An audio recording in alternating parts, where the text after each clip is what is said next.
डोक्याला तेल लावतो आणि हातापायाला पण तेल लावतो। असं मात्र हातापायाला कोणत्याही वेळेला तेल नाही लावायचं, तिथेही मात्र त्रासदायक होतं।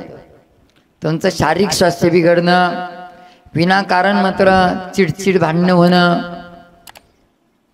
घरात आणि बाहेर विनाकारण नुकसान होणं, काही गोष्टी ज्या घडतात ना त्याला कारणीभूत आहे।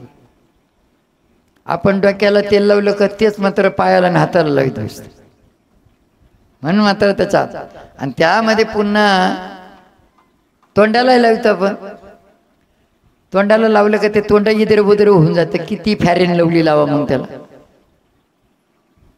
तुम्ही म्हणता याला काय बा, ही टुपन ती टुपन ती टुपन ती टुपन, किती टुपा लावा तरी मात्र काही नाही फरक पडत असं। म्हणून मात्र देवाने ते सौंदर्य तुम्हाला दिलं ना, ते सहजरित्या फुकट नाही सांगितलं, तुझा आहे तुझं पशी परी तू जागा चुकलाशी, आपला आपल्याजवळ।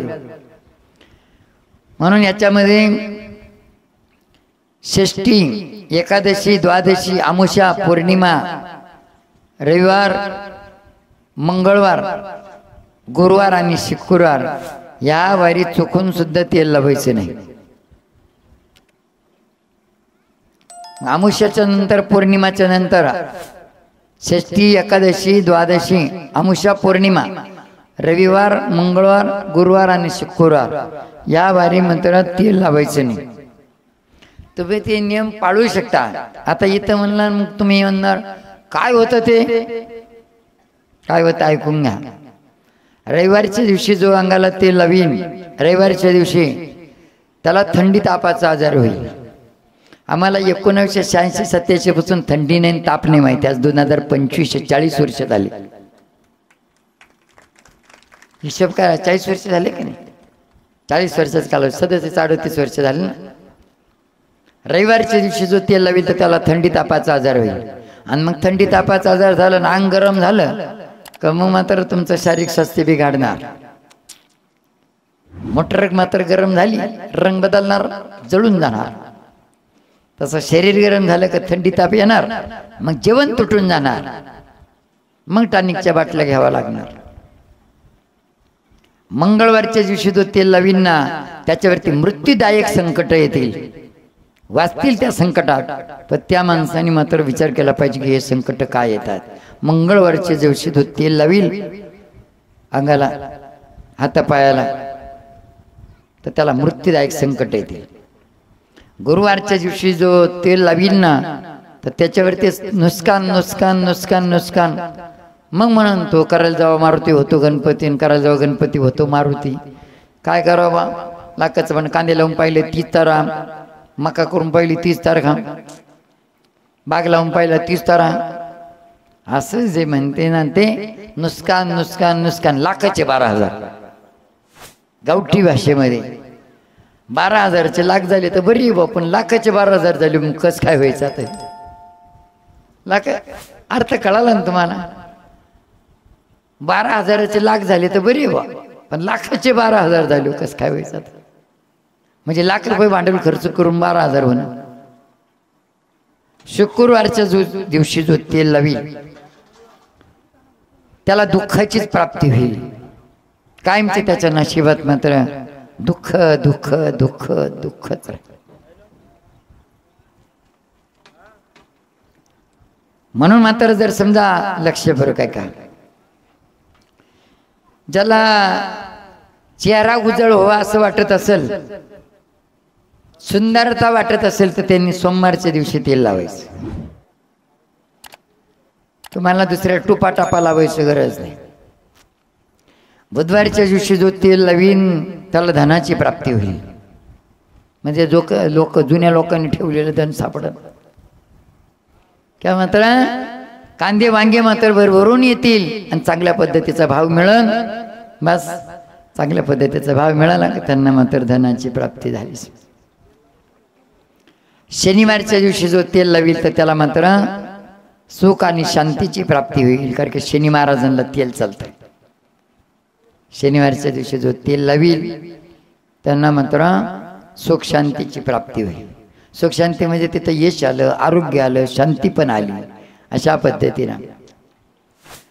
म्हणून मात्र या गोष्टी आपल्यासाठी. दुसरी गोष्ट सांगितली याच्यामध्ये, तुमच्यावरती जर कर्ज असेल ते कर्ज जर मिटत नसेल ना, तुमच्या या हाताचे पायाचे जे नख आहे थोडे मंगळवारच्या दिवशी नख काढा, एका पुडीमध्ये बांधा आणि ती पुडी मात्र अशा ठिकाणी टाका का जिथं कुत्रं जाणार नाही. अशा ठिकाणी निश्चित मात्र कर्ज मुक्त होण्यासाठी मात्र मार्ग सापडतील. पैसा येईल, कर्ज मिटून जाईल किंवा कर्जही माफ होईल.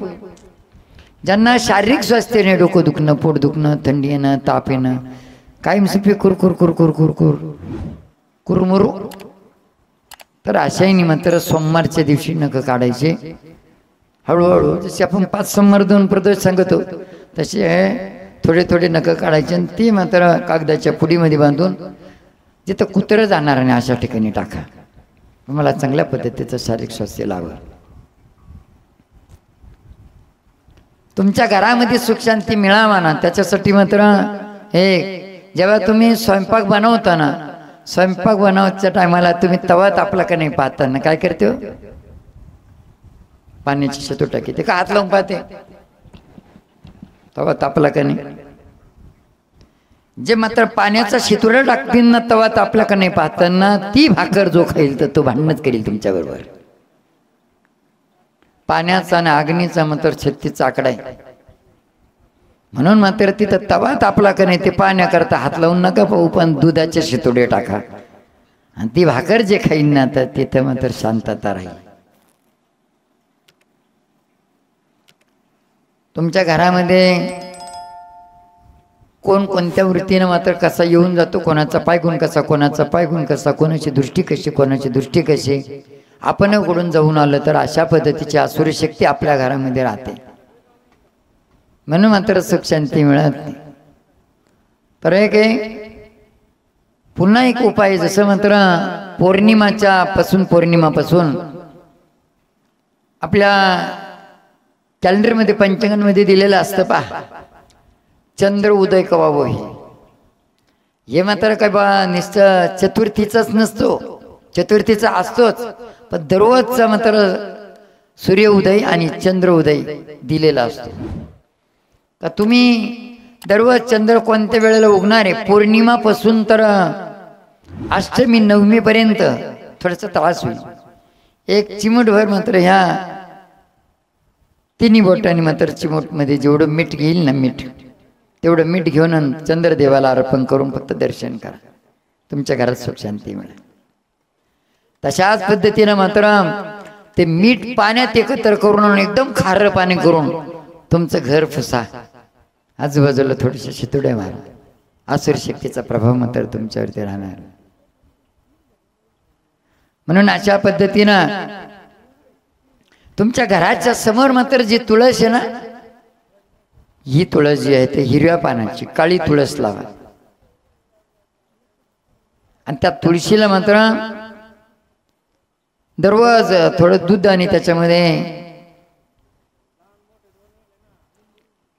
पाणी एकत्र करून थोडेसे 2-3 साखरेची हे करून मात्र दररोज तुळशीला टाकत जा. दररोज नाही पण गुरुवारी तर मात्र अवश्य टाकत जा.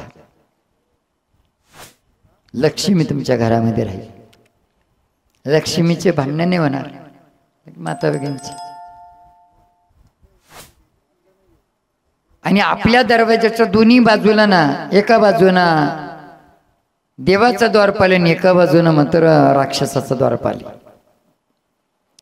उजव्या बाजूना म्हणजे जेव्हा घरात आपण शिरतो ना, घरात आपण शिरतो त्या बाजूना डाव्या बाजूना देवाचं द्वारपाल, तुझ्या बाजूना आपण घरातून बाहेर येताना आपल्या डाव्या बाजू देवाचा द्वारपाल आणि राक्षसाचं द्वारपाल. हे जे तुम्ही जे रांगोळी वगैरे काढतात ना, ही रांगोळी देवाला खूप आवडते, राक्षसांना आवडत नाही.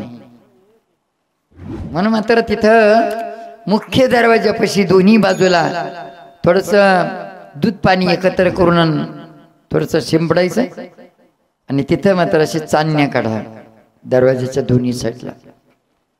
तुमच्या घरामध्ये सुख शांती मिळेल.